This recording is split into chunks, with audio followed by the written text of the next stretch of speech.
ലക്ഷ്മി പാർവതി വിഷന്റെ ബാനറിൽ പ്രൊഡ്യൂസ് ചെയ്ത S N സ്വാമി sir ചിത്രത്തിന്റെ മോഷൻ പോസ്റ്റർ ജോഷി സാർ പ്രകാശനം നിർവഹിക്കുന്നു.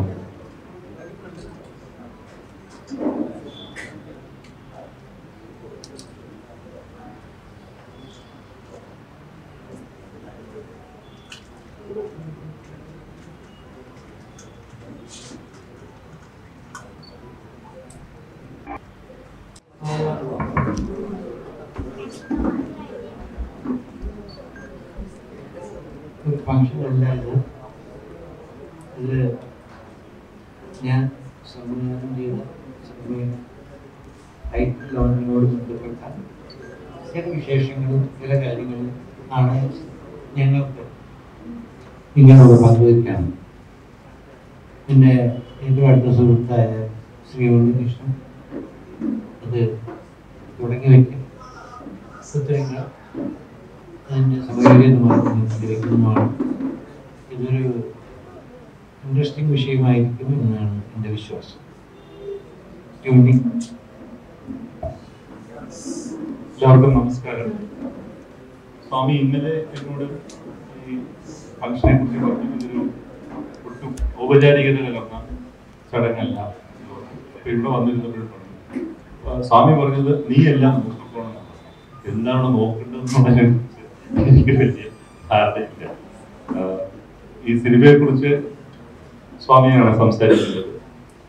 ഞങ്ങൾക്ക് ഗുരുതുല്യനാണ് ശ്രീ എസ് എൻ സ്വാമി. ഇത്രയും എഴുത്തുകാരെയും സംവിധായകരെയും എഴുത്തുകാരെ വിശേഷിച്ച് ഇൻസ്പയർ ചെയ്തിട്ടുള്ള മലയാളത്തിലെ എഴുത്തുകാര് ചുരുക്കം ചിലരാണ്. വലിയ ഭാഗ്യമാണ് മലയാളം കണ്ട ഇക്കാലത്തെ ഏറ്റവും വലിയ രണ്ട് എഴുത്തുകാർക്ക് നടുക്ക് ഇങ്ങനെ ഇരിക്കാൻ പറ്റുക. എസ് എൻ സ്വാമി അപ്പുറത്തും ശ്രീനേടൻ അപ്പുറത്തും. അപ്പോ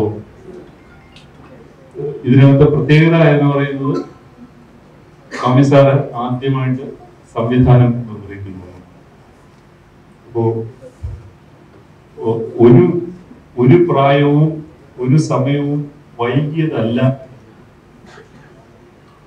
സ്വാമിയുടെ ഈ തീരുമാനം കുറച്ച് വൈകിപ്പോയോ എന്ന് ഞങ്ങൾക്ക് എല്ലാവർക്കും സംശയമുണ്ട്. കാരണം ഒരു സിനിമ സംവിധാനം ചെയ്യണമെങ്കിൽ അദ്ദേഹത്തിന് എന്നേയും സംവിധാനം ചെയ്യാൻ പറ്റുമായിരുന്നു. ഇപ്പൊ എണ്ണിയാലൊടുങ്ങാത്ത സൂപ്പർ ഹിറ്റുകൾ മെഗാ ഹിറ്റുകൾ കൊടുത്തിട്ടുള്ള എഴുത്തുകാരനാണ്. അപ്പോൾ എന്നേ അദ്ദേഹത്തിന് സംവിധാനത്തിലേക്ക് കടക്കാൻ കഴിയുമായിരുന്നു.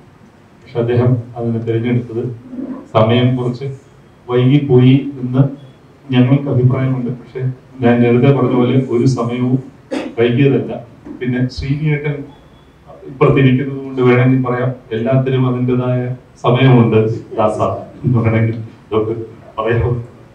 അപ്പോ സ്വാമി സാറിന്റെ നിന്ന് തന്നെ അത് തുടങ്ങാം. സ്വാമി എന്താണ് ഇപ്പോ ഈ ഒരു തീരുമാനത്തിലേക്ക് എത്താനുള്ള ഒരു സാഹചര്യം? സാർ സ്വാമി സാർ എത്ര പടം എഴുതിയിട്ടുണ്ട് ജോഷി സാർ? ഞാൻ ഇപ്പൊ ഉണ്ണി പറഞ്ഞ പോലെ എനിക്കൊരു സംവിധാനം എന്ന് വേണമെങ്കിൽ ചെയ്യാമായിരുന്നു. അതിന് സാഹചര്യത്തിന്റെ പ്രോബ്ലം ഒന്നും ഉണ്ടായിരുന്നു, സന്ദർഭത്തിന്റെ പ്രോബ്ലം ഉണ്ടായിരുന്നു. പക്ഷെ എനിക്ക് തോന്നിയില്ല. അതാ പിന്നെ തോന്നാൻ കാരണം എന്താണെന്ന് ചോദിച്ചാൽ അത് വളരെ വിചിത്രമായ ഒരു തോന്നലാണ്. ഞാൻ കുറച്ച് നാൾ മുമ്പ് മമ്മൂട്ടിയുടെ സെറ്റിൽ പോയി മമ്മൂട്ടിയെ കാണാൻ. അപ്പൊ ഞാനിങ്ങനെ രഞ്ജിത്ത് ഷൂട്ട് ചെയ്തിരിക്കുന്നു മമ്മൂട്ടിയെ. അപ്പൊ ഇങ്ങനെ ഞാൻ മമ്മൂട്ടിയോട് ഒരു മമ്മൂട്ടി എനിക്കൊരു പടം സംവിധാനം പുള്ളി ചിരിച്ചു. എന്നിട്ട് തനിക്ക് തന്നെ ആകായിരുന്നല്ലോ, പിന്നെന്താ ഇത്ര താമസം, പിന്നെന്താ ഇപ്പൊ തോന്നാനായിരുന്നു? എനിക്കറിയില്ല, എനിക്കിപ്പോഴാ തോന്നി. അപ്പൊ പറഞ്ഞ പുള്ളി ഞാൻ സംവിധാനം ചെയ്യുകയാണെങ്കിൽ 3-4 കാര്യങ്ങൾ എനിക്ക് പറയാനുണ്ട്. ഞാൻ ഇതുവരെ എഴുതിയ ജേണലിൽ പെട്ട ഒരു കഥയാവരുത് ചെയ്യാൻ പറ്റും. ഇതുവരെ തൊടാത്ത ഒരു സബ്ജക്റ്റ് വേണം ഞാൻ ചെയ്യാൻ. പിന്നെ അതിനകത്ത് ഏറ്റവും പ്രധാനം, താൻ ഒരു ആർട്ടിസ്റ്റിനെ കണ്ടുകൊണ്ട് ആ കഥ എഴുതാൻ പാടില്ല. ഇതിനു മുമ്പ് താൻ എഴുതിയ കഥകൾ പലതും ആർട്ടിസ്റ്റുമാരെ മനസ്സിൽ കണ്ടിട്ട് ഒക്കെ ആയിരിക്കാം. പക്ഷെ ഇതങ്ങനെ എഴുതരുത്. താൻ കഥ എഴുതിയതിനു ശേഷം ആ കഥയിലെ കഥാപാത്രങ്ങൾക്ക് യോജിച്ച ആർട്ടിസ്റ്റിനെ ആണ് നിങ്ങൾ തിരഞ്ഞെടുക്കുന്നത്. പിന്നെ ഏറ്റവും പ്രധാനം, ഈ കഥയിൽ തന്നെ ഒരു സിഗ്നേച്ചർ ഉണ്ടാവും. അത് നിർബന്ധമാണ്. എന്തുകൊണ്ട് നിങ്ങൾ ഇങ്ങനെ ഒരു സിനിമ ചെയ്തു എന്നാണ് ആൾക്കാർ ചോദിക്കാനിടയായാൽ അതിലൊരു കാരണവും കാര്യവും ആ സിനിമയിൽ ഉണ്ടാവും. അത് കേട്ടപ്പോൾ എനിക്കൊന്നും അറിയില്ല, കാരണം അന്ന് എൻ്റെ മനസ്സിൽ ഒരു കഥയൊന്നും ഉണ്ടായില്ല. അങ്ങനെ കുറെ നാൾ, ഒരുപാട് നാൾക്ക് ശേഷം ഈ കണ്ണൂർ സ്കോറിന്റെ സെറ്റിൽ ഞാൻ വീണ്ടും കൊണ്ടെത്തി കണ്ടു. അപ്പൊ ഞാൻ പറഞ്ഞ ഒരു ലൈനായിട്ടുണ്ട് മനസ്സിൽ. എന്താണെന്ന് ചോദിച്ചപ്പോൾ ഞാൻ വളരെ ചുരുക്കി പറഞ്ഞു. 4-5 മിനിറ്റ് കൊണ്ട് തീരുന്ന ഒരു സംഭവം ഞാൻ പറഞ്ഞു കേൾപ്പിച്ചു. ഒരു നല്ല സംഭവം, ഞാൻ ശരിക്കും വർക്ക് ചെയ്യും, നന്നായിട്ട് വർക്ക് ചെയ്യും എന്ന് മാത്രം പറഞ്ഞു. അപ്പൊ ഞാൻ പറഞ്ഞു, ഇങ്ങനെ ചില മനസ്സിൽ ചില രൂപങ്ങളൊക്കെ ഉണ്ട്, എന്തായാലും ശരിയാണ്, ഞാൻ ശരിക്കും തൻ്റെ എല്ലാ എഫേർട്ടും ഈ പ്രോജക്റ്റിൽ താൻ ചെയ്യാം, എൻ്റെ എല്ലാ എഫേർട്ടും ഉണ്ടായിരിക്കുന്നു ഈ പ്രോജക്റ്റ്. അങ്ങനെയാണ് ഞാൻ ഈ പ്രോജക്റ്റിലേക്ക് വരുന്നത്.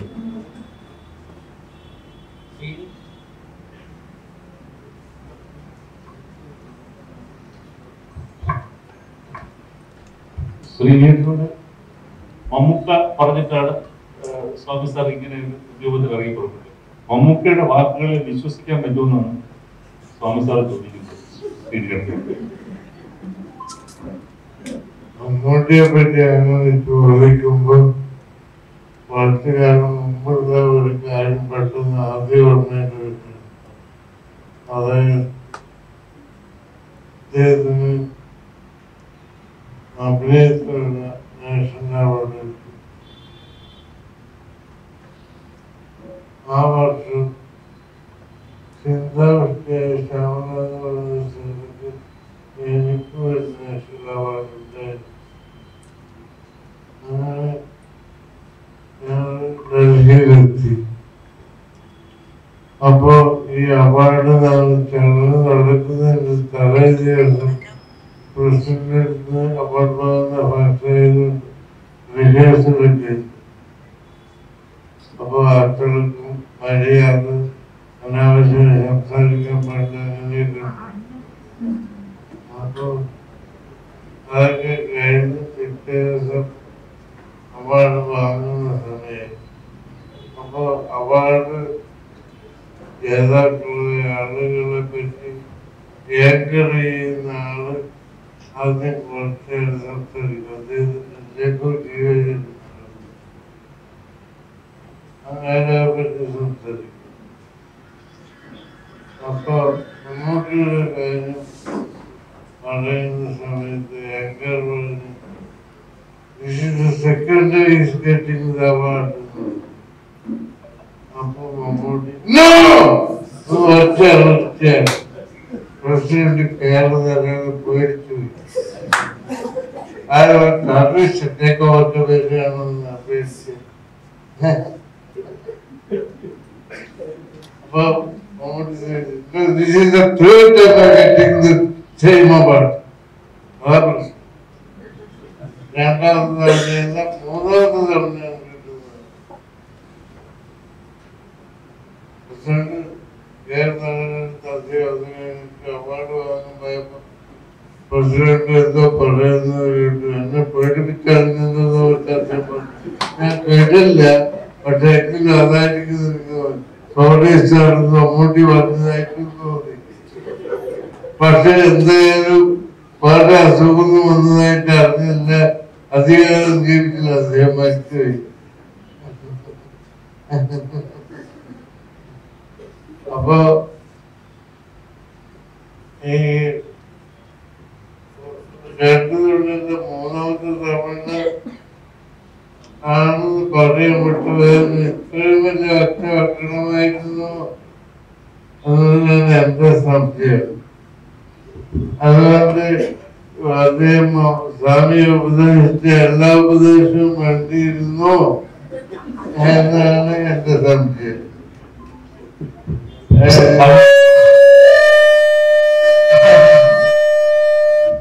ഇതിന്റെ കൂട്ടത്തിലൊരു കാര്യം കൂടി ഞാൻ പറയാം. ഒരു 45 വർഷത്തിലധികമൊക്കെയായി ഞാൻ സിനിമയില് ബന്ധപ്പെട്ടിട്ടുണ്ട്. ഒരു ഒരുത്തന് ഈ ടൈറ്റിൽ കണക്കിന് ഇന്ന് വരെ എന്നെ വിളിച്ചിട്ടില്ല. ആദ്യമായിട്ടാണ് ടൈറ്റിൽ ആണ് വിളിക്കുന്നത്. എറണാകുളത്താണ് ഞാൻ ആദ്യമായി അഭിനയിച്ച സിനിമ ഷൂട്ടിംഗ് നടന്നത്. രവിപുരത്ത് മണിമുഴക്ക്. അന്ന് പരിചയപ്പെട്ടു. അന്ന് സ്വാമിയെ എടുത്തു തുടങ്ങിയിട്ടില്ല എന്ന് തോന്നുന്നു. കാർട്ടൂണിസ്റ്റ് തോമസ് പ്രൊഡ്യൂസർ, അദ്ദേഹത്തായിട്ടുള്ള ബന്ധത്തിന്റെ പേരിലാണ് ആ വീട്ടിൽ ഞങ്ങളൊക്കെ. അതെ അതെ അതെ അതെ.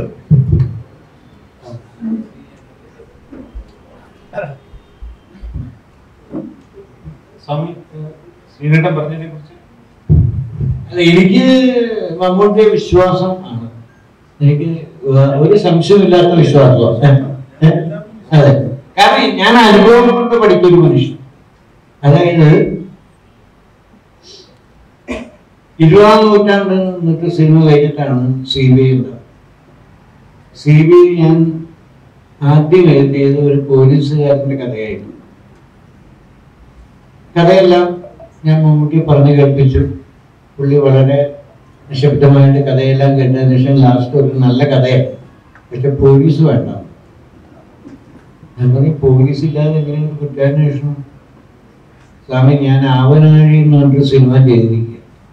അതായത് മാവൂർ മാസ്റ്ററുടെ അമ്പ് മുഴുവനുണ്ട് എഴുതാൻ. അതിൻ്റെ മുകളിൽ സ്വാമി ട്രൈ ചെയ്ത് നടക്കില്ല. അപ്പൊ ഞാൻ ചെയ്തു. ഞാൻ CBI ആണ്. CBI അന്ന് എനിക്ക് ശരിക്കും പറഞ്ഞാൽ CBIയുടെ ഫുൾഫോം പോലും അറിയില്ല. CBI ഇന്ത്യയാണ്. ഞാൻ ആലോചിക്കും റൈറ്റർ, ക്രിയേറ്റർ, തിങ്ക് ബോർഡ്. ഞാനങ്ങനെ എറണാകുളത്തിൻ്റെ ഫ്രണ്ട്സ് വഴി CBIയിലെ ചില സുഹൃത്തുക്കളൊക്കെ പരിചയപ്പെട്ടു. ഞാൻ അവരോട് ചോദിച്ചു. അപ്പൊ അവർ എന്നോട് ഒരു 4-5 റൗണ്ട് ഡിസ്കഷനിൽ CBIയുടെ മോഡസ് ഓപ്പറൻഡി, അല്ലെങ്കിൽ CBIയുടെ തത്വങ്ങൾ, CBI ഏതിലാണ്, എങ്ങനെയാണ് ഒരു ഇൻവെസ്റ്റിഗേഷൻ തുടങ്ങുന്നതും അവസാനിക്കുന്നതും എല്ലാ കാര്യങ്ങളെ കുറിച്ചും ഒരു ധാരണ എനിക്ക് ഉണ്ടാക്കി തന്നു. അത് കേട്ടപ്പോൾ ഐ വാസ് എക്സൈറ്റഡ്. കാരണം അതുവരെ ഞാൻ കേട്ട പോലീസിന്റെ കഥയല്ല CBIക്ക് പറയാമോ. ഞാൻ അത് വെച്ചിട്ട് ഞാൻ റീകൺസ്ട്രക്ട് ചെയ്തു. അത് കഴിഞ്ഞിട്ട് അത് വെച്ച് ഡിസ്കസ് ചെയ്ത് ആദ്യം എൻ്റെ കഥയിലെ ഹീറോ ഇമ്രാനും പറഞ്ഞു. മമ്മൂട്ടി പറഞ്ഞത് വേണ്ട, കാരണം അത് വിശ്വസിക്കില്ല. ഇപ്പൊ നമുക്കൊരു കാര്യം അത് സ്വാമിയാക്കാം. ശരി, സ്വാമിയാക്കാന്നൊക്കെ പറഞ്ഞാൽ പുള്ളി ഏറ്റവും മുമ്പിൽ അത് പറയുന്ന രീതി കേട്ട് നമ്മൾ അന്തമായിട്ട് വിശ്വസിക്കുക. അതുപോലെ പുള്ളി എന്നെ പറഞ്ഞ് കണ്ടു. അങ്ങനെ ഞാൻ അറിവാണ്, അത് യാതൊരു സംശയമില്ല. അത് കഴിഞ്ഞ് ഈ പുറത്തേക്ക് അറിയാൻ തുടങ്ങിയപ്പോൾ എല്ലാവരും നമ്മളെ ഡിസ്കറേജ് ചെയ്തു. സ്വാമി പോലീസാണ്, അന്വേഷിക്കാൻ പോണം. എന്ത് സ്വാമി ചെയ്തു വെക്കണം? 20-ാം നൂറ്റാണ്ട് പോലത്തെ സിനിമ ചെയ്തിട്ട് ഇതേപോലെ ഒരു പോലീസുകാരനും സ്വാമി വെച്ചിട്ട് സിനിമ ചെയ്താൽ പോകണം. അങ്ങനെയാണ് ഇങ്ങനെയാണെന്ന് പറഞ്ഞ് എല്ലാ കോർണറിൽ എനിക്ക് ഡിസ്കറേജിങ് ആയിരുന്നു. ശരിക്കും എന്നെ പേടിപ്പിച്ചു എല്ലാവരും കൂടി. അപ്പോഴും ഞാൻ ചെന്ന് മമ്മൂട്ടിയോട് പറഞ്ഞു, ഇവിടെ ഇങ്ങനെ വല്ലാതെ ഡിസ്കറേജ് ചെയ്യുന്നുണ്ട് ആൾക്കാർ, ഞാൻ അവിടെ ഇരി, ആരെന്ത് വേണമെങ്കിലും പറയട്ടെ, ദിസ് വി ആർ ഡൂയിങ്.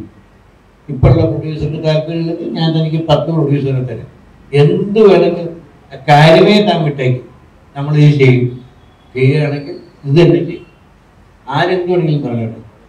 അത്ര കോൺഫിഡൻസും മോട്ടിവേഷനും എനിക്ക് തന്നാളാണ് നമ്മൾ. ഒരുപാട് പ്രാവശ്യം എന്നെ പല ആപത്തിൽ നിന്ന് രക്ഷപ്പെടുത്തിയിട്ടുണ്ട്. അങ്ങനെ ഒരാൾ പറഞ്ഞാൽ ഞാൻ ചെയ്യും, ഞാൻ വിശ്വസിച്ച് ഞാൻ ചെയ്തു.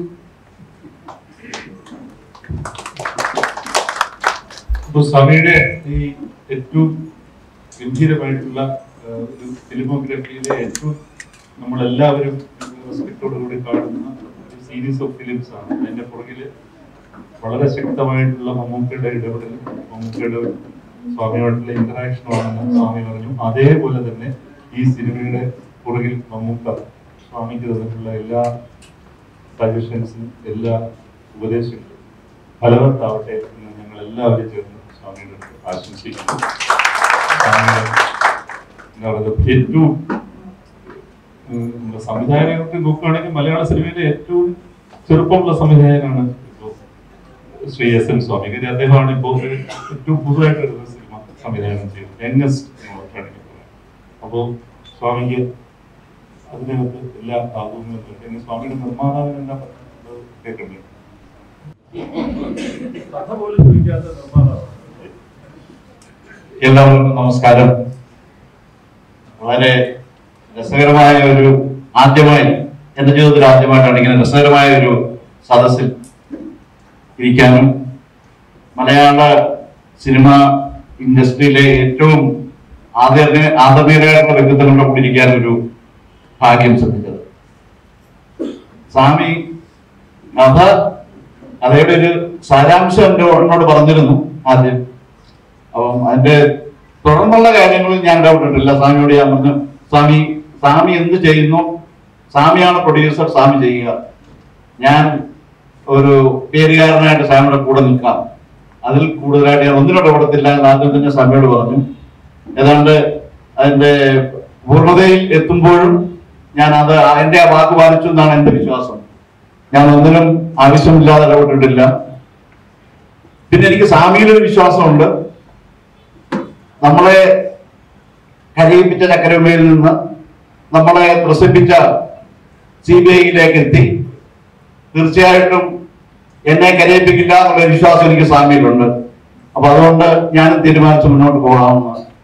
സ്വാമിക്ക് മമ്മൂട്ടിയുള്ള വിശ്വാസം പോലൊക്കെ എനിക്കും സ്വാമിക്കും വിശ്വാസമുള്ള ഒരാളവിടെ ഇരിപ്പുണ്ട്, എറണാകുളത്തപ്പനിൽ എല്ലാം സമർപ്പിക്കുമ്പോഴാണ് ഞാൻ സ്വാമിയോട് ഇതിന് ഇറങ്ങിത്തിരിച്ചത്. അപ്പൊ തീർച്ചയായിട്ടും നിങ്ങളുടെ എല്ലാ അനുഗ്രഹം ഉണ്ടെങ്കിൽ ഞങ്ങൾക്കാർക്കും ഇത് കരയേണ്ടി വരത്തില്ല, വീണ്ടും മുന്നോട്ട് പോകാൻ സാധിക്കുമെന്നാണ് എന്റെ വിശ്വാസം. എല്ലാം പ്രേക്ഷകർക്ക് സമർപ്പിക്കുന്നു. ഇവിടെ വന്ന എല്ലാ മാധ്യമ പ്രവർത്തകർക്കും ഞാൻ ഈ അവസരം നന്ദി പറയാൻ കൂടി ഞാൻ ഈ അവസരം വിനിയോഗിക്കുന്നു. ഏതായാലും ഒരു സംവിധായകനെ ഒരു എഴുത്തുകാരനെ പൂർണ്ണമായി വിശ്വസിച്ചുകൊണ്ട് അദ്ദേഹത്തിന് വിശ്വാസം അർപ്പിച്ചുകൊണ്ട് യാതൊരു വിധത്തിലുള്ള അദ്ദേഹത്തിന്റെ സർഗാത്മകതയിൽ ഒരു തരത്തിലുള്ള ഇടപെടലും നടത്താതെ അതിന്റെ ഒപ്പം നിൽക്കുന്ന ഒരു പ്രൊഡ്യൂസർ എന്ന് പറഞ്ഞാൽ വലിയ ഭാഗ്യമാണ്. ഞങ്ങളൊക്കെ ഇവിടെ ഉണ്ട് കേട്ടോ, സ്വാമി മാത്രമല്ല, കൂടി പറയാൻ ആഗ്രഹിക്കുന്നു.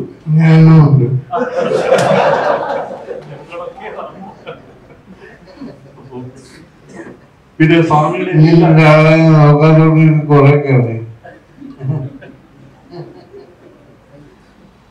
ഇത്തരത്തിലുള്ള നിർമ്മാതാവ് എന്ന് പറയുന്നത് വലിയ ഭാഗ്യമാണ് അല്ലേ ശ്രീനേട്ട? സ്വാമിക്ക് അത് കിട്ടിയിരിക്കുകയാണ്. അത് നമുക്കും ആ ഭാഗ്യം ഉണ്ടാവട്ടെ.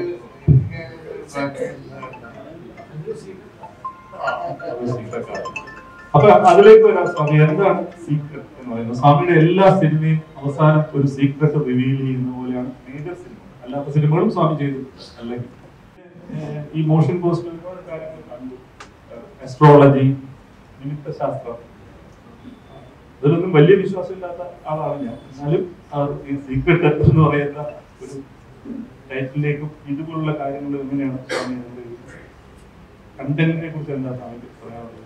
ഈ ടൈറ്റിൽ എങ്ങനെയാണ് സ്വാമിയുടെ ഉള്ളിലേക്ക് വന്നത്? സീക്രട്ട് എന്ന് പറഞ്ഞാൽ നമ്മൾ വളരെ ഫെമിലിയർ ആയിട്ടുള്ള ഒരു meaning, something to do with crime. അല്ലാതെ ഒരുപാട് കാര്യം ജീവിതത്തിന്റെ തന്നെ ഒരുപാട് വിഷയങ്ങൾ ഇപ്പോഴും ഒന്നും അറിയില്ല. നമ്മളൊക്കെ പഠിച്ചുകൊണ്ടിരിക്കുകയാണ്, നമ്മളൊക്കെ റിസർച്ച് ചെയ്തുകൊണ്ടിരിക്കുകയാണ്, മനസ്സിലാക്കിക്കൊണ്ടിരിക്കുകയാണ്. ഇങ്ങനെ പല കാര്യങ്ങളും തന്നെയാണ്. ക്രൈമും സസ്പെൻസും സ്റ്റോറീസും ഇൻവെസ്റ്റിഗേഷനും അല്ലാത്ത സീക്രട്ടും ഉണ്ടെന്നാണ് ഞാൻ പറയുന്നത്. ഈ സിനിമയിലെ സീക്രട്ട് എന്ന് പറഞ്ഞു കഴിഞ്ഞാൽ ഇതൊരു, ഇപ്പം ഞാൻ പറഞ്ഞില്ലേ മമ്മൂട്ടി ഉണ്ടെന്ന് പറഞ്ഞ് താൻ ഒരു സിനിമ ചെയ്താൽ അതിൽ തന്നെ സിഗ്നേച്ചർ ഉണ്ടാവും എന്നാണ് എൻ്റെ വിശ്വാസം. കാരണം അത് സിനിമ കണ്ടു കഴിഞ്ഞാൽ മാത്രമേ എനിക്ക് നിങ്ങളോട് ചോദിക്കാൻ പറ്റുള്ളൂ എന്താണ് അതിനെക്കുറിച്ച്. ശ്രീനിയേട്ടൻ, ഇപ്പൊ വേറൊരു കാര്യം ഇതിനിടയിൽ കൂടി സംഭവിക്കുന്നുണ്ട്. ഈ സ്വാമിയുടെ ഭയങ്കരമായിട്ടുള്ള ബുദ്ധിയാണത്. കാര്യം ജീവിതത്തിൽ ആദ്യമായിട്ടാണ് ഇങ്ങനെ ഒരു പരിപാടിക്ക് ഞാൻ എന്തോ ഒരു മോഡറേറ്റർ പോലെ ഇരിക്കേണ്ട അവസ്ഥ വരുന്നത്. അതിനെ എന്നെ പെടുത്തിയിരിക്കുകയാണ് സ്വാമി. ഞാൻ പോലും അറിയാതെ അങ്ങനെ എന്നെ കൊണ്ട് സ്വാമി പ്ലേസ് ചെയ്തിരിക്കുകയാണ്. സ്വാമിയുടെ ഭയങ്കര കൗശലമാണ്, അത് പറയാതിരിക്കാൻ പറ്റില്ല. അപ്പൊ അത് സ്വാമി ഏൽപ്പിച്ചതുകൊണ്ട് ഇങ്ങനെയുള്ള കാര്യങ്ങൾ കുറച്ച് മുമ്പോട്ട് പോകേണ്ടതുകൊണ്ട് ശ്രീനിയേട്ടനോട് ഒരു കാര്യം ചോദിക്കാം. സ്വാമി എഴുതുന്ന തരത്തിലുള്ള സിനിമകളുണ്ടല്ലോ, ക്രൈം ത്രില്ലർ, എപ്പോഴെങ്കിലും ശ്രീനിയേട്ടൻ അങ്ങനെ ഒരു സിനിമ എഴുതാൻ തോന്നി? എനിക്ക് ആഗ്രഹമുണ്ട്. പണ്ട് ഞാൻ പണ്ട് മുതലേ പുസ്തകങ്ങൾ വായിക്കാറുണ്ട്. കണ്ടിന്റെ പുസ്തകങ്ങൾ പോലെ നമ്മുടെ വിഷ്ണു വിജയം എന്നൊക്കെ പറയുന്ന സിനിമ കേസിന്റെ നോവൽ അടിച്ചു മാറ്റിയതെന്ന് അപ്പോഴാണ് എനിക്ക് മനസ്സിലായത്.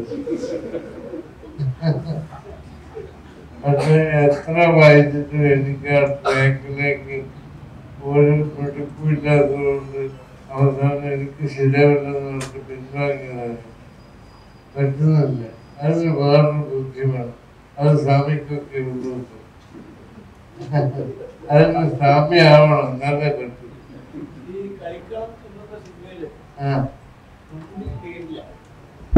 മമ്മൂട്ടിക്ക് അതിന് പേരില്ല, കഥാപാത്രത്തിന് പേരില്ലാത്തൊരു പടമാണ്.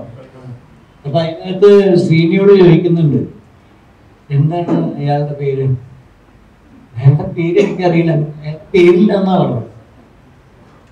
പുള്ളി അത്രയും കാലം ഈ മമ്മൂട്ടിയുടെ കഥാപാത്രവുമായിട്ട് അക്വൈൻറ്റൻസ് ഉണ്ടായിട്ട് പുള്ളിക്കും അറിയില്ല പേരെന്താ. അപ്പൊ പുള്ളി അതിന്റെ സീക്രട്ടായിരിക്കും എന്ന് പറഞ്ഞു.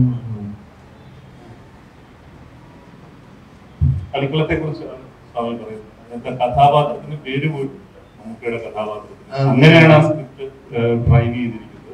അതിന് വലിയ കൗശലവും ഭയങ്കര മിടുക്ക് വേണം. അത് സ്വാമി ആ കാര്യത്തിൽ ഒരു ആസാമിയാണ് പറയാറുള്ളത്. അപ്പൊ ഇത് അത്തരത്തിലുള്ള ഒരു സിനിമയാണോ? എനിക്ക് എന്തെങ്കിലും അങ്ങനെ സൂചനകളെല്ലാം തരാൻ പറ്റുമോ സ്വാമിക്ക്? ഇതിനകത്ത് ഞാൻ ഒന്നും അവകാശപ്പെടില്ല. ഞാൻ പറയാം, എന്നോട് എനിക്ക് കിട്ടിയ ഒരു അഡ്വൈസ് എന്ന് പറഞ്ഞാൽ താൻ ഇതിനു മുമ്പ് ചെയ്ത ജേണലിൽ പെട്ട ഒരു സിനിമയാവരുത്. നമ്പർ 2, താൻ ഒരു കഥ എഴുതി തീരാതെ അതിനകത്ത് അഭിനയിക്കുന്നവരെ കുറിച്ച് ചിന്തിക്കരുത്. ഇതും സ്വാമിയുടെ ഒരു മിടുക്കാണ്. മുഴുവൻ റെസ്പോൺസിബിലിറ്റിയും പാവം മമ്മൂക്കയുടെ തലയിൽ വെച്ച് കൊടുക്കുന്നത്. അതെന്തായാലും അത് നല്ല പരിപാടിയാണ് തോന്നുന്നു. കാര്യം അദ്ദേഹം അടുത്ത സുഹൃത്ത് എന്ന നിലയിൽ സ്വാമിയോട് ചില കാര്യങ്ങൾ പറയുന്നു.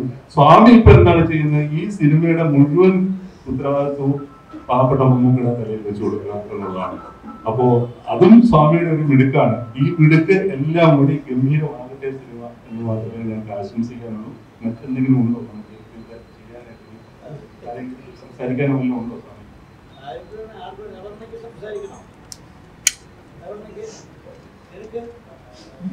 അത് ആരുമല്ലേ സംസാരിക്കുന്നത്? അതെ, സ്വാമിയോട് എന്തെങ്കിലും ചോദിക്കണേ. മാധ്യമ സുഹൃത്തുക്കൾക്ക് ആർക്കെങ്കിലും ചോദ്യങ്ങൾ ഉണ്ടെങ്കിൽ ചോദിക്കാം. ആരോട് എന്നോടല്ല, സ്വാമിയോട്, ശ്രീനാഥനോട്.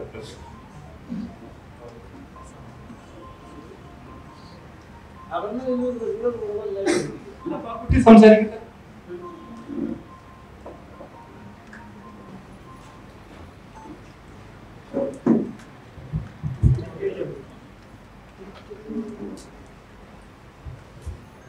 എല്ലാവർക്കും നമസ്കാരം. Thank you sir. ഒരുപാട് സന്തോഷമുണ്ട് ഈ പറഞ്ഞ പോലെ ഇത്രയും ലെജൻഡറി ആയിട്ടുള്ള ആൾക്കാരുടെ കൂടെ സ്റ്റേജിൽ എന്നെ വിളിച്ചിരുത്തിയതിൽ തന്നെ ഒരുപാട് സന്തോഷമുണ്ട്. എന്നെ സംബന്ധിച്ചിടത്തോളം സ്വാമി സാറിന്റെ സിനിമകളിൽ ഒരു ഭാഗമാവാൻ പറ്റുക എന്നുള്ളത് തന്നെയാണ് എന്റെ ഏറ്റവും വലിയ ഭാഗ്യം. അപ്പോ ആദ്യം എനിക്ക് തോന്നുന്നു സ്ക്രിപ്റ്റ് ഒക്കെ കേൾക്കുന്നതിന് മുമ്പ് തന്നെ സ്വാമി സാറിന്റെ ഫിലിം എന്ന് പറഞ്ഞപ്പോൾ ഐ വാസ് ലൈക്ക് എനിക്ക് ഓക്കെ ആണ്. എനിക്ക് അതിലൊരു ചെറിയ ക്യാരക്ടർ ആണെങ്കിലും ഒന്ന് വർക്ക് ചെയ്യണം എന്നുള്ളൊരു ആഗ്രഹം ഉണ്ടായിരുന്നു. അപ്പൊ അതില് one of the very important character ആണ്. അതിൽ എനിക്ക് ഒരുപാട് സന്തോഷമുണ്ട്. സിനിമ തിയേറ്ററിലേക്ക് വരുമ്പോൾ എല്ലാവരും കാണും. ഈ സീക്രട്ടിലൊക്കെ കുറെ മീനിങ്സ് ഉണ്ട്. അതൊക്കെ നിങ്ങൾക്ക് തിയേറ്ററിൽ കണ്ട് മനസ്സിലാവുമെന്ന് വിചാരിക്കുന്നു. എല്ലാവരുടെയും സപ്പോർട്ട് വേണം. Thank you so much.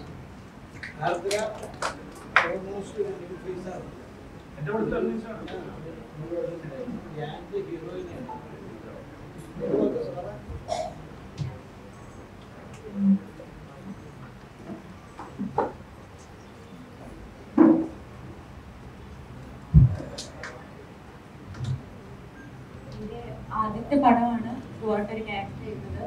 മുന്നേ സാറിന്റെ പടത്തിൽ ചെയ്തിട്ടുണ്ടായിരുന്നു. സ്വാമി സാറിന്റെ പടത്തിലെ ഓഡിഷനാണ് എന്നെ ഫസ്റ്റ് വിളിക്കുന്നത് എന്നുള്ളത് എനിക്ക് അറിയില്ലായിരുന്നു. നേരെ ചെന്ന് സ്വാമി സാറിനെ കാണാൻ പറ്റുക എന്ന് പറയുന്നതിന് ആ സമയത്ത് തന്നെ വിളിക്കുമ്പോൾ എനിക്ക് വലിയ കാര്യമായിരുന്നു. കണ്ട ദിവസം തന്നെ എൻ്റെ അടുത്ത് സീനും പറഞ്ഞു, ചെയ്യാനും പറഞ്ഞു, കാര്യങ്ങൾ പറഞ്ഞ് അന്നത്തോടെ തന്നെ എല്ലാ കാര്യത്തിലും തീരുമാനമായി. അപ്പൊ എനിക്ക് ഒറ്റ ദിവസം കൊണ്ട് എന്താണ് സംഭവിക്കുന്നതെന്ന് ആക്ച്വലി തിരിച്ചറിയാൻ പറ്റാത്ത രീതിയിൽ ഭയങ്കര ഹാപ്പി ആയിരുന്നു ഞാൻ ആ ദിവസം. പിന്നെ സാറിന്റെ കൂടെ ഒരു വർക്ക് ചെയ്യാൻ പറ്റുക എന്നുള്ളത് സത്യം പറഞ്ഞു കഴിഞ്ഞാൽ ഒരിക്കലും എക്സ്പെക്ട് ചെയ്തിട്ടുള്ള ഒരു കാര്യമേ അല്ല. അതും ഇനീഷ്യൽ ടൈമിൽ തന്നെ ഒരു ത്രൂ ഔട്ട് ക്യാരക്ടർ കിട്ടുക. പിന്നെ ധ്യാൻ ചേട്ടന്റെ കൂടെയും അപർണയുടെ കൂടെയൊക്കെ ചെയ്യുന്ന സമയത്ത് ഭയങ്കര കംഫർട്ടബിൾ ആയിരുന്നു, ഭയങ്കര ഹാപ്പി ആയിരുന്നു. ഇങ്ങനെ ചെയ്യാൻ പറ്റിയില്ല. ഈ പോസ്റ്ററിൽ കണ്ടതുപോലെയുള്ള ഒരുപാട് വാക്കുകൾക്ക് ഈ സിനിമയിൽ ഒരുപാട് മീനിങ് ഉണ്ട്. അതെല്ലാം നിങ്ങൾക്ക് പടം ഇറങ്ങുമ്പോൾ മനസ്സിലാവും. എല്ലാവരും പടം കാണണം, സപ്പോർട്ട് ചെയ്യണം. എല്ലാവർക്കും ഇഷ്ടപ്പെടും. Thank you.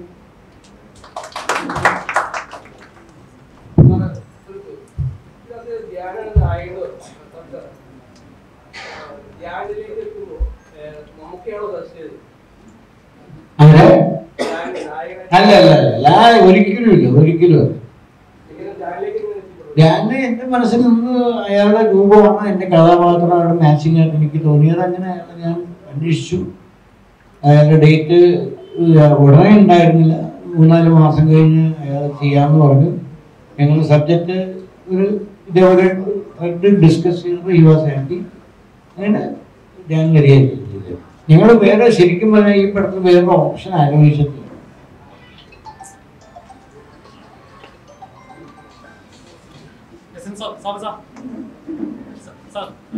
മലയാളികൾ ഒരു ക്ലാസിക് സിനിമ അല്ലെങ്കിൽ ഒരു റൊമാൻറ്റിക് സിനിമ മാത്രം കണ്ടുവരുന്ന കാലത്ത് CBI പോലത്തെ ഒരു സിനിമ ഇങ്ങനെ ക്രൈമുകൾ ഉണ്ട് അല്ലെങ്കിൽ ഇങ്ങനെയാണ് ഇൻവെസ്റ്റിഗേഷൻ നടക്കുന്നത് കൊണ്ടുവന്ന ഒരു റൈറ്ററാണ് താങ്കൾ.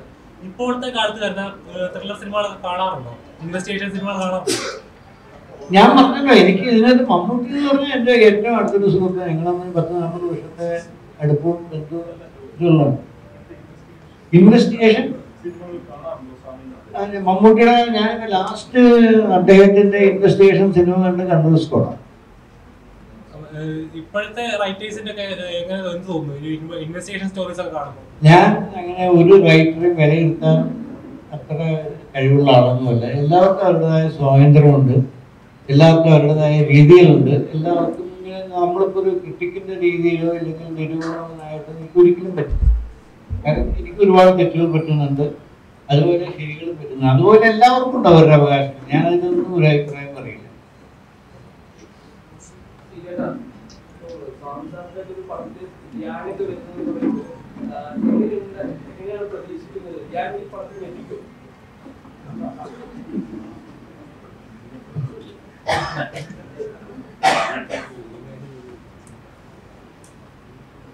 പ്രതീക്ഷ അല്ല, അത് എത്തിക്കാം.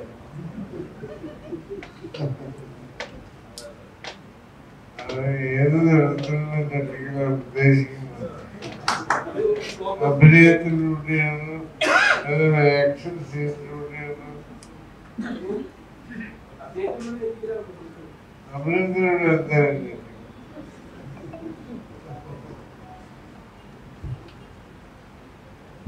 നമുക്ക് വൈൻഡപ്പ് ചെയ്ത് ശ്രീജേട്ടനോടൊരു കാര്യം വ്യക്തിപരമായിട്ട് സമീപിക്കാൻ തോന്നുന്നു. കാരണം ഞാൻ നേരത്തെ പറഞ്ഞ സാജനൊക്കെ ഇവിടെ ഇരിപ്പുണ്ട്, AK സാജൻ ഉണ്ട്. ഞങ്ങളെല്ലാവരും സംസാരിക്കുമ്പോൾ മലയാളത്തിലെ ഏറ്റവും മികച്ച എക്കാലത്തെയും 3 തിരക്കഥകൾ എടുക്കാൻ പറഞ്ഞാൽ ആ ഒരു 10 തിരക്കഥ എടുക്കുകയാണെങ്കിൽ 15 തിരക്കഥ എടുക്കുകയാണെങ്കിൽ അതിലൊരു 3 ശ്രീനേട്ടൻ്റെതായി. അതിന് ഞങ്ങൾക്കൊന്നും യാതൊരു സംശയമില്ല, നിങ്ങൾക്കും സംശയം ഉണ്ടാകാൻ വഴിയില്ല. ഒപ്പം ശ്രീനേട്ടന്റെ വലിയൊരു അദ്ദേഹത്തിന്റെ ഏറ്റവും ഗംഭീരമായിട്ടുള്ള ഒരു കൈകാര്യം ചെയ്യുന്ന വിഷയങ്ങൾ അതെല്ലാം മാറ്റിവെച്ചാലും അദ്ദേഹത്തിന്റെ പ്രതിഭ ഏറ്റവും കൂടുതൽ കാണാൻ കഴിയുന്നത് ഇന്നിപ്പോ നമ്മൾ പറയുന്ന ഈ വൺ ലൈനേഴ്സ്, അതിന്റെ ഏറ്റവും ആദ്യം അത്തരത്തിലുള്ള ഡയലോഗ് റൈറ്റിംഗ് കൊണ്ടുവന്ന ഒരാളാണ് ശ്രീനേട്ടൻ.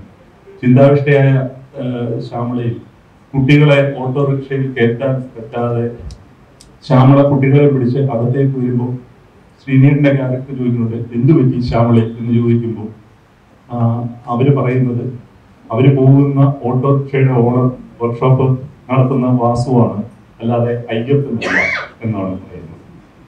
അങ്ങനെ ഒരു ഡയലോഗ് എഴുതുക എന്ന് പറയുന്നത് ചില്ലറ പണിയല്ല. ഉദയനാട താരത്തില് മീന മോഹൻലാലിനെ ഫോൺ ചെയ്തിട്ട്, മോഹൻലാലിന്റെ കഥാപാത്രത്തെ ഫോൺ ചെയ്തിട്ട് പറയുന്നത് ഒരു ഫോണിലൂടെയാണ് നമ്മൾ ഒരുമിച്ചത്, ഈ ഒരു ഫോണിലൂടെ നമ്മൾ പിരിയുന്നു. ഇത് അസാധാരണമായിട്ടുള്ള ഒരു ഡയലോഗ് റൈറ്റിംഗ് ആണ്. ഒരൊറ്റ ലൈനിൽ എത്രത്തോളം ഇമോഷൻസ് ആണ് ഉള്ളടക്കുന്നത് നമ്മൾ ആലോചിച്ച് നോക്കുക. അതുപോലെ അച്ഛനായിരുന്നു ഞാൻ വിചാരിച്ചു വല്ല കുത്തക മുതലാളിയുമായിരിക്കുന്നത് എന്ന് പറയുന്നത് മലയാളത്തിലെ അതിനേക്കാൾ അപ്പുറം ഒരു പൊളിറ്റിക്കൽ സ്റ്റേറ്റ്മെന്റ് നമുക്ക് പറയാൻ പറ്റില്ല. അപ്പൊ അത്തരം കാര്യങ്ങൾ എഴുതിയ ആളാണ് ശ്രീനേട്ടൻ എന്ന് പറയുന്നത്.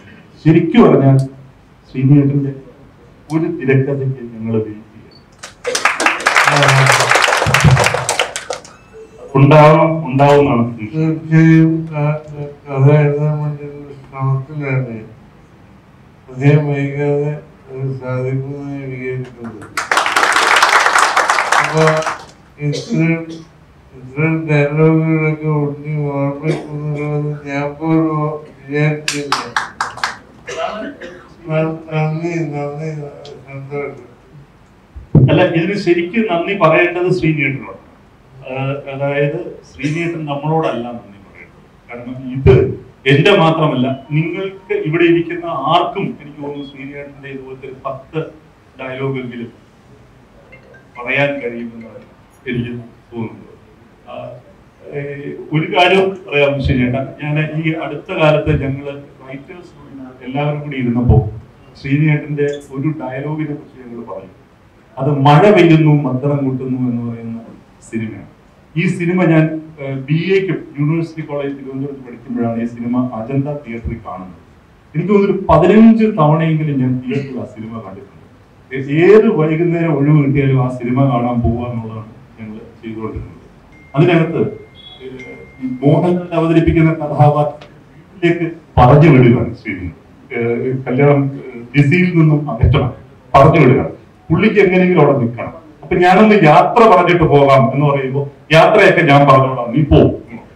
ശരി, ഞാൻ പോവാണ് മുതലാളി എന്ന് പറഞ്ഞ് പൈസ വാങ്ങിച്ചിട്ട് എനിക്ക് യാത്ര പറയണ്ടേ എന്ന് പറഞ്ഞിട്ട് മോഹൻലാലിന്റെ കഥാപാത്രം ഓടി വന്ന് സ്റ്റെപ്പ് വഴി താഴേക്ക് ഇറങ്ങുമ്പോൾ പുറകെ ശ്രീനിവാസന്റെ കഥാപാത്രം ഓടുന്നു. മോഹൻലാൽ ചെയ്ത കഥാപാത്രത്തിന് വളരെ എളുപ്പം ഓടി ഇറങ്ങി വരാൻ പറ്റുമ്പോൾ ഇദ്ദേഹത്തിന് അത് പറ്റുന്നില്ല. മുകളിൽ നിന്ന് താഴേക്ക് വീഴുക. രണ്ടാമത്തെ താഴെ അമ്പിളിച്ചേട്ടൻ ജഗതി ശ്രീകുമാർ നടക്കുക. ഇദ്ദേഹത്തിന്റെ മുകളിലേക്കാണ് വന്ന് ശ്രീരിയേട്ടന്റെ കഥാപാത്രം വീഴുന്നത്. ഇവർ രണ്ടുപേരും കൂടി വീണിട്ട് നിസ്സഹായനായിട്ട് എഴുന്നേക്കുന്ന അമ്പിളിച്ചേട്ടന്റെ ഒരു ഷോട്ട് ഉണ്ട്. അവിടെ ഒരു ഡയലോഗ്, ആ ഡയലോഗ് എഴുതാൻ എനിക്ക് തോന്നുന്നില്ല എഴുത്തുകാർക്ക് ഒരിക്കലും ആലോചിക്കാൻ പറ്റാത്തൊരു ഡയലോഗാണ് അവിടെ എഴുതിയിരിക്കുന്നത്. അമ്പിളിച്ചേട്ടൻ എഴുന്നേറ്റിട്ട് ശ്രീരിയേട്ടനോട് ചോദിക്കുന്നത്, ഈ കോണിപ്പടി കാണിച്ചോണ്ടാണ് ചോദിക്കുന്നത്, ഇതെന്തിനാണ് കാണാനാണോ ഉണ്ടാക്കി വെച്ചിരിക്കുന്നത്? അത് ഡയലോഗ് റൈറ്റിംഗ് ലിമിറ്റ് എന്ന് പറയുന്നത് അതാണ്. അപ്പോ ഇതുപോലെ ഞാൻ എത്ര ഡയലോഗ് വേണമെങ്കിലും പറയാനുണ്ടോ സിനിമകളിൽ, കാര്യം അത്രയ്ക്ക് ആവർത്തിച്ച് കണ്ടിട്ടുള്ളതാണ്. അപ്പോ വലിയൊരു നൊസ്റ്റാൾജിയാണ്. നമ്മൾ ശ്രീനിയേട്ടനോട് വലുതായിട്ട് ആ കാര്യങ്ങൾക്ക് കടപ്പെട്ടിരിക്കുകയാണ്. ഈ സന്ദർഭത്തിൽ ആ സിനിമയെ പറ്റി പറയുമ്പോൾ ഒരു കാര്യം, ഒരു മാസം മുമ്പ് ഒരു സ്ത്രീ വീട്ടിൽ വന്നപ്പോ അവിടെ അതിന് മുമ്പ് കാണുമ്പോൾ ഗർഭിണിയായിരുന്നു. പിന്നെ അപ്പൊ ഞാൻ പ്രസവം കഴിഞ്ഞു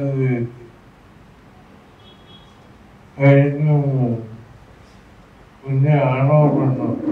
ആണോ? എന്താ പേരിട്ടത്? മാധവ് എന്ന പേരിട്ടത്. ഞങ്ങൾ ഇപ്പൊ തന്നെ അവന് എന്നെ ധവാൻ എന്നാണ് വിളിക്കുന്നത്. അത് പറഞ്ഞിട്ട് എനിക്ക് ശരിയൊന്നു. കാരണം മഴ പെയ്യുന്ന മന്ദലം കൂട്ടുന്നത് എന്റെ പേര് അമേരിക്കയിൽ നിന്ന് വരുന്ന അയാളുടെ പേര് എന്നെ ധവാൻ എന്നാക്കി മാറ്റുന്നത്. ഞാൻ അപ്പൊ തന്നെ പ്രിയനെ വിളിച്ചു പറഞ്ഞു. അത് ഞാനാണോ ആ പേരിട്ട് പ്രിയനാണോ പേരിട്ടതെന്ന് എനിക്ക് വ്യക്തമായിട്ട് ഓർമ്മയില്ല. അന്നൊക്കെ ഷൂട്ടിങ് നടക്കുമ്പോഴാണ് എഴുതുന്നത്. പ്രിയൻ പറയും, ചിലപ്പോൾ ഞാൻ പറയും, ഇത് പിന്നെ പോയി എന്ന് പറയുന്ന സിനിമയ്ക്ക് എനിക്ക് ഓർമ്മയുണ്ട്. ഒരു സർക്കസാണ്.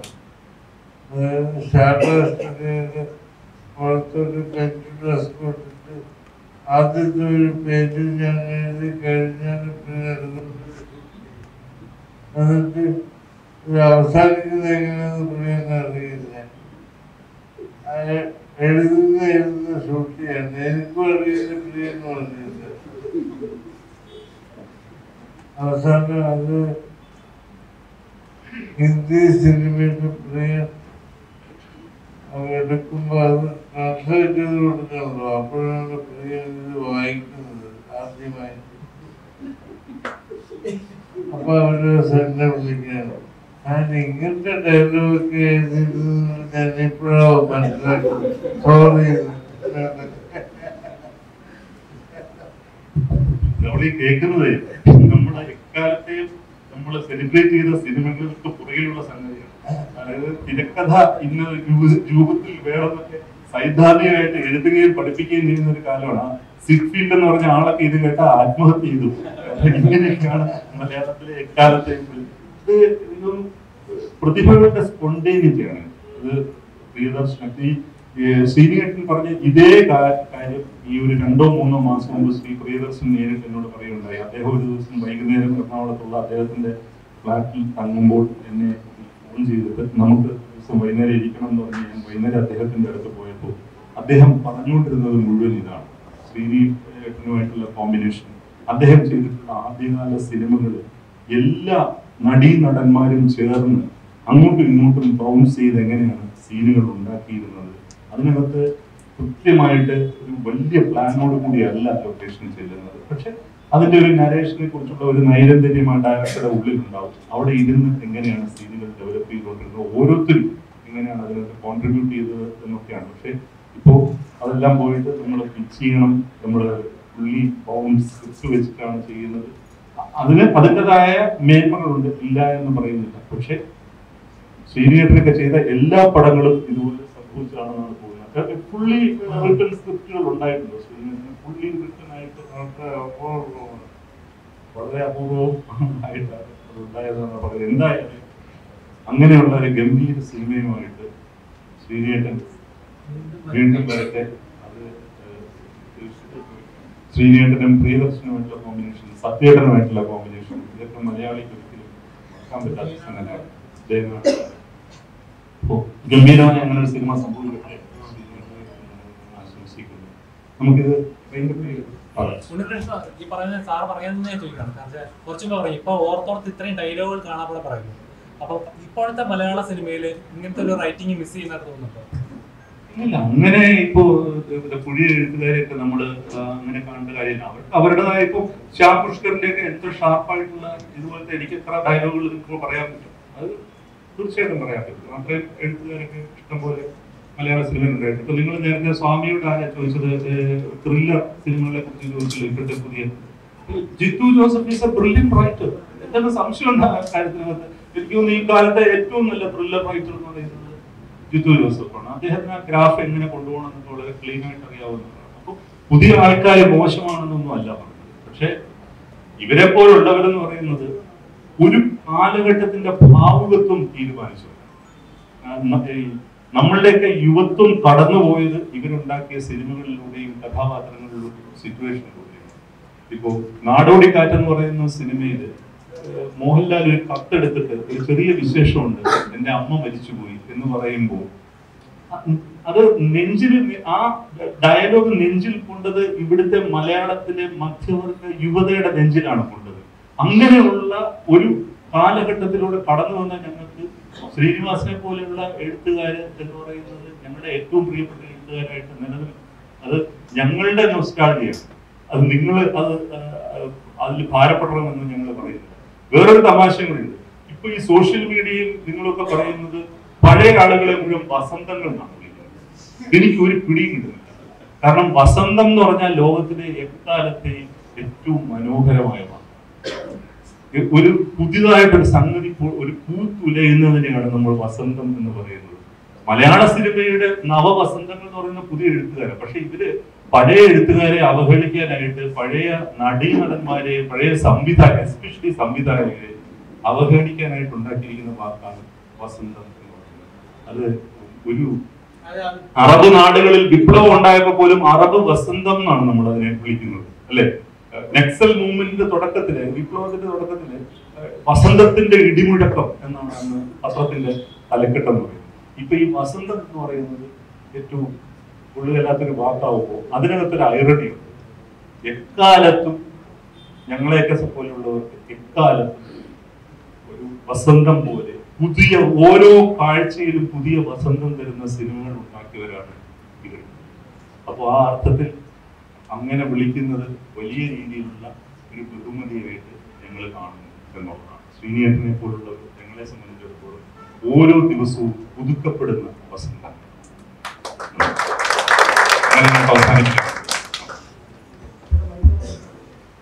സീക്രട്ടിന്റെ തുടക്കവും ഒപ്പം മലയാള സിനിമയിലെ പ്രതിഭകളുടെ സംഗമവും കൂടിയായിരുന്നു വേദി. അതുകൊണ്ട് തന്നെ ഇവിടെ എത്തിയ, നമ്മുടെ ക്ഷണം സ്വീകരിച്ചെത്തിയ വിശിഷ്ട വ്യക്തികളെ പൊന്നാട അണിയിച്ച് ആദരിക്കുന്നതിലേക്ക് എസ്.എൻ. സ്വാമി സാറിനെയും നമ്മുടെ പ്രൊഡ്യൂസർ സാറിനെയും ക്ഷണിക്കുകയാണ്. ഒപ്പം വേദിയിലേക്ക് ജോഷി സാറിനെ സ്വാഗതം ചെയ്യുന്നു.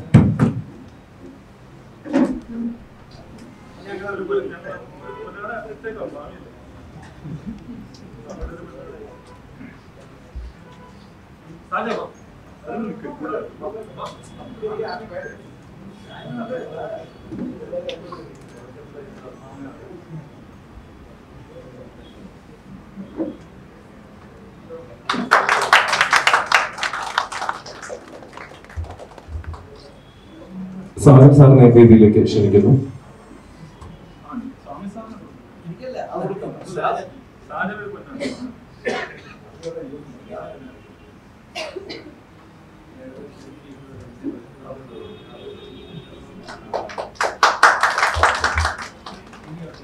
ഈ ചടങ്ങിനെത്തുകയും ഒപ്പം നമ്മുടെ മോഡറേറ്റർ പദവി സ്വീകരിച്ച് നമ്മളോടൊപ്പം തന്നെ ഈ മുദ്ര നേരെ ഉണ്ടായിരുന്ന ഉണ്ണികൃഷ്ണൻ സാറിനെ പൊന്നാട അണിയിച്ച് ആദരിക്കുകയാണ്.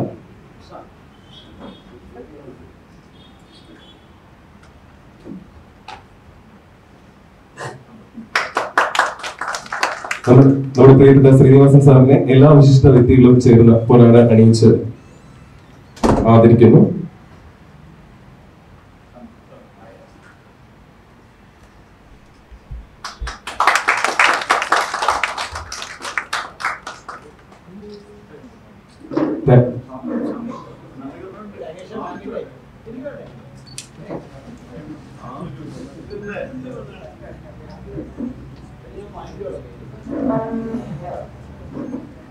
എല്ലാവർക്കും വേണ്ടി നമ്മുടെ പ്രിയ പ്രസന്റ് സ്വാമി സാറിനെ പൊന്നാട അണിയിച്ച് ആദരിക്കുകയാണ്. എല്ലാവരും എൻ്റെ ഈ പ്രഥമ ഉദ്യമത്തെ സ്വീകരിച്ച് വളരെ വിനീതമായിട്ട് ഞാൻ അഭ്യർത്ഥിക്കുന്നു. എല്ലാവരോടും വീണ്ടും വീണ്ടും വീണ്ടും ഞാൻ നന്ദി പറഞ്ഞുകൊള്ളുന്നു. നന്ദി, നമസ്കാരം. നിങ്ങൾ ക്ഷണം സ്വീകരിച്ച് ഇവിടെ എത്തിയ എല്ലാ മാധ്യമ പ്രവർത്തകർക്കും നന്ദി രേഖപ്പെടുത്തുന്നു.